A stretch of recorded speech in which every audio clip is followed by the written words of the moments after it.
We've seen a lot of these truly, fully wireless earbuds emerge recently with the popularity of products like Apple's AirPods, now AirPods 2, and then of course their other product, the latest one that I featured, the Beats fully wireless product. The headphones that I have in front of me today are supposedly a great alternative, I've been told. Now in front of me, I have the standard 65T. I've also got the active 65T from Jabra. If you're unfamiliar with the company Jabra, they have a history of making Bluetooth headsets. I'm interested mostly in the active version because these ones come with a 2-year dust and sweat resistance warranty, battery life up to 5 hours, 15 hours with the charge case, voice assistant enabled, customize your music, secure fitting earbuds, and a proven wireless connection. That's what they're saying. Now on the standard Elites, they don't use the word sweat. Instead, they just say 2-year dust and water resistance. Over here, it's 2-year dust and sweat resistance, Jack. So you know sweat is different than water.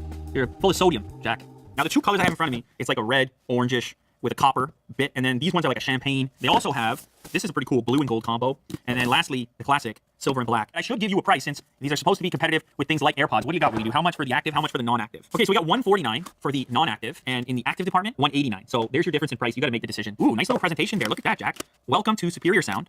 And the charge case matches the color of the earbuds. It sends the microphone unit further out. Of course, with like an AirPod, it goes down in the toothbrush fashion. One of the areas where I think this particular device could have an advantage is in the call department, the audio quality. And of course, that's one of the ways these things get utilized these days, so it is an important consideration. Micro USB, unfortunately, would like to see USB Type-C there, but you know, you make your compromises. It's a bit bigger than the AirPods. Of course, the earbuds themselves are a bit larger. You have 2 little pogo pins on the inside. The Jabra logo is also a button. Yeah, USB cable to charge them up, and you do have interchangeable ear tips as well. This is gonna allow you to get the right fit. This is nice to have. This is, of course, something that the AirPods do not have. That's a cool color combo. The material is a bit more matte in finish, but beyond that, those two things they look identical. So you can't tell the difference between the active or non-active. For serious runners, fitness enthusiasts, there are no better truly wireless earbuds than the Jabra Elite Active 65T. Their sweat resistance and step tracking offers an advantage to the regular model. I think they're going to sound identical. These ones, the active ones, have an integrated motion sensor for step tracking. So that is a difference, an actual functional difference. IP56 on the active model, IP55 on the non-active model. So that's the difference. For the purpose of this video, I'm going to test out the standard model because I think a lot of people are going to be a little bit more compelled in this department. If you're cost conscious, will these go straight into pairing mode? Let's find out what happens.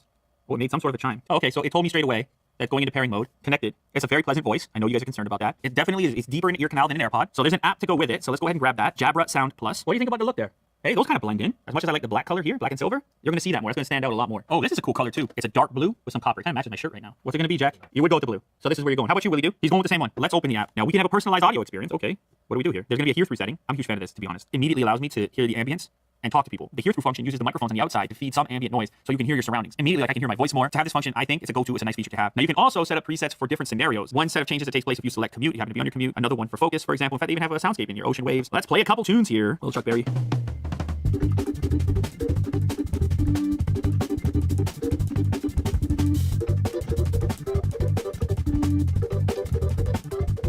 These are good headphones. These are good headphones. It's a good value. I mean, they sound better than AirPods. It's in the same territory as like the Beats product, but the Beats product is a lot more expensive than Power Beats. The other thing that I'm curious about is the call quality because that's a big focus for this company, Jabra. So I'm gonna give Willie Do a phone call right now. Hey man, how's it going? Not too bad. Well, the sound quality is not too bad. It's actually pretty good.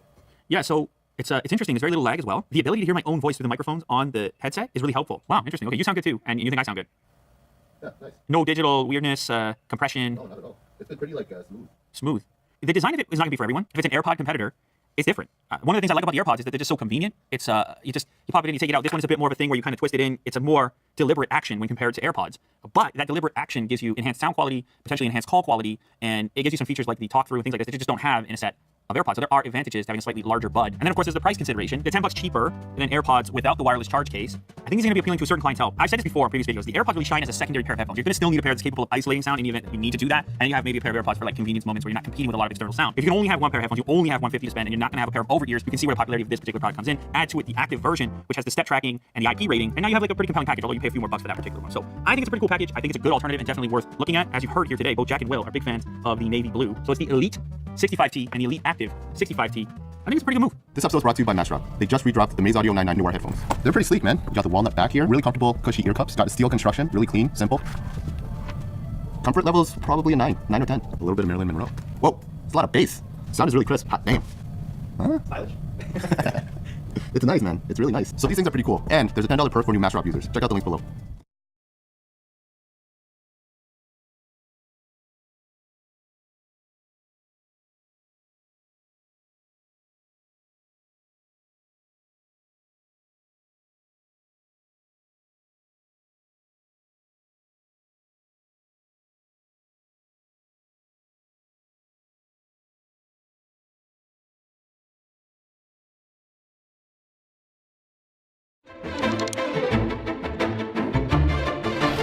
Supreme, baby.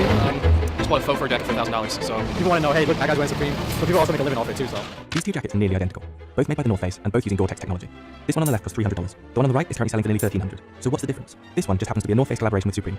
So why would someone pay nearly $1,000 more for basically the same jacket? And what is it that makes Supreme so expensive? From the eye-catching logo to the limited product releases and artist collaborations, over the past 20 years, Supreme has transitioned from a small skateboarding store in New York to a $1 billion streetwear company. But for its fans, Supreme is more than just a brand. It's often an obsession, an entire subculture of its own. Since its origin, Supreme has maintained an image of being authentic. Founded by James Jebbia in 1994, Supreme started as a skateboarding store in the Soho neighborhood of Manhattan. The store started out selling hoodies and sweatshirts aimed towards the burgeoning New York skate scene. Throughout the 90s and early 2000s, Supreme functioned as a skate brand, catering to both skaters and those interested in the emerging streetwear style. But Supreme's limited releases and attitude has pushed them far beyond their beginnings. The most iconic Supreme design is their box logo. Originally, simple white italic lettering over a plain red background. This design so closely echoes the work of conceptual artist Barbara Kruger that it's hard not to see it as a direct copy, and copyright theft is something that's in Supreme's DNA. Supreme's appropriation of images is one of the keys to its popularity. Pop cultural imagery and logos are copied and adapted in a way that makes the design feel more like contemporary art or graffiti than a big fashion brand. Supreme's first branded t-shirt was simply a photo of Robert De Niro in the film Taxi Driver, along with the iconic red and white logo. And the company's use of often unlicensed imagery has led to Supreme being served cease and desist letters from Louis Vuitton, the NHL, and the NCAA. The more we've been exposed to a brand, the more likely we are going to be developing an association, a familiarity, and also a sense of connection with it. With Supreme, there's no elements of status, and they went completely for what a logo should be all about, standing out, being identifiable. The recognizability is key to Supreme's power as a brand, but the items are also purposefully difficult to get a hold of, and their products are kept in high demand by very limited releases. Tuesday at 11 a.m. you go to the Supreme website, you enter your basic information, your name, email, phone number, and credit card number. Then they'll send you a text later in the day to let you know if you've been selected to stand in line. And on Wednesday, they'll send you a text telling you the time and store to report to. And on Thursday, you go to the store at the time that you're given. There's a one limit per style rule in Supreme. So what that means is if a shirt comes out in black, red, and gray, you can only get it in gray. So if I want it in black and red, I need to get 2 other people to get it for me. So they need to stand in line for me. A lot of the people who do stand in line are standing in line for someone else. Supreme only sells their merchandise at 11 brick-and-mortar stores across the world, as well as their online store.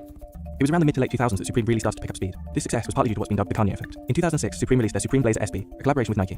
The shoes retailed for around $150, with resale prices ranging from $300 to $400. In July 2007, West was pictured wearing the shoes at the Grammy Foundation's Starry Night party. After the photos were released, the resale price of the shoes doubled to $800. Similarly, the teal box logo sweatshirt worn by Tyler the Creator in his She music video, originally priced around $150, sold for $3,500. But not everything from Supreme is going to end up being valuable. Sellers like Chris have to decide what's going to be popular and what items will give them the best return. So how I decide on what I think is going to resell is based mainly on what I would wear. You can also go to these Instagram accounts and they'll have Instagram polls, Twitter polls, talking about, oh, like you can upvote this, you can downvote this, and kind of it's this crowdsourcing tool to understand the market better and find out, oh, this one's going to resell, or this one is really popular. The most money that I made off of one Supreme item is the 2017 fall-winter collaboration with the North Face, and it was a mountain parka. I bought it for $398 and I sold it for $950. This incredibly limited release means that buying and reselling Supreme items is where the real money is. When you look at the prices of Supreme items in store, they aren't as outlandish as you may expect. They retail for around $38 for a t-shirt to $138 for a sweatshirt, but it's once these products have sold out that they can reach 30 times their original price. Many other big brands are now adopting this method of very limited releases to generate hype around their products. From trainers to other streetwear brands, these releases make people feel like they're part of something exclusive. The more we make a consumer work for a particular access to a product, the more alluring these services and products are becoming. So I think Supreme know very well how to make something incredibly accessible and sexy,